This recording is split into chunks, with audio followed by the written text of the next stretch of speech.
Hello guys, welcome back to my channel. চলে এসেছি আজ বেশ অনেকটা দিন পর। আজ রাধা অষ্টমী।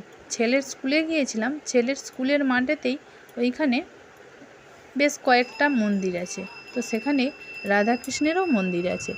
তাই সেই মন্দিরে আজ রাধা অষ্টমীর পুজো হচ্ছিল। তখন ভাবলাম একটু পুজোটা ভিডিও করে নিই, তোমাদের সাথে শেয়ার করব। তো দেখো, এখানে বামুন ঠাকুর পুজো করছে। তো আমি ভাবলাম বসে বসে কী আর করব, তো একটু ভিডিও বানিয়ে ফেলি। তাই জন্য বেশ কিছুক্ষণ ধরে ভিডিও বানিয়ে ফেললাম। তো দেখো, রাধা অষ্টমীর পুজো। তো ওখানে বেশি লোক পুজো দিতে যায়নি, তো দুজন গিয়েছিলেন পুজো দিতে। তো আমি ভাবলাম ওখানে যখন বসে আছি, তো একটু পুজো না দেখলেই নয়, তাই না? তো চলো রাধা অষ্টমীর পুজোটা বসে দেখে নেওয়া যাক, আর রাধাকৃষ্ণকেও দর্শন করে নেওয়া যাক। তো চলো পুজোটা আমরা সবাই মিলে দেখি।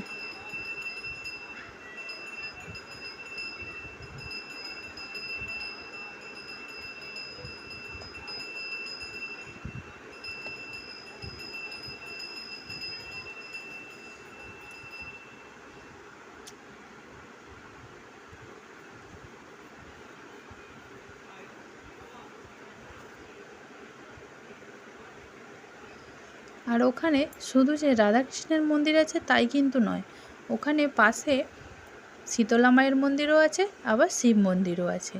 তো ওইখানে বেশ ভালোই লাগে জায়গাটা। আটচালায় আমরা বসে থাকি। এইখানে মন্দিরটা কোথায় বলো তো? মন্দিরটা পানিত্রাসে। তো পানিত্রাসে আমার ছেলের স্কুল। তো ওখানে গিয়ে আমরা রোজেরই রাধাকৃষ্ণের দর্শন করি। তো আজ মনে হলো এটা তোমাদের সাথে একটু শেয়ার করে ফেলি, তাই জন্য শেয়ার করে ফেললাম। তো কত সুন্দর লাগছে দেখো রাধাকৃষ্ণকে। তো চলো আজ এই পর্যন্তই। রাধাকৃষ্ণের দর্শন নিয়ে চলে যাই। আবার দেখা হবে অন্য কোনো দিন অন্য একটা ভিডিওতে। ততক্ষণ পর্যন্ত তোমরা ভালো থেকো, সুস্থ থেকো। টাটা।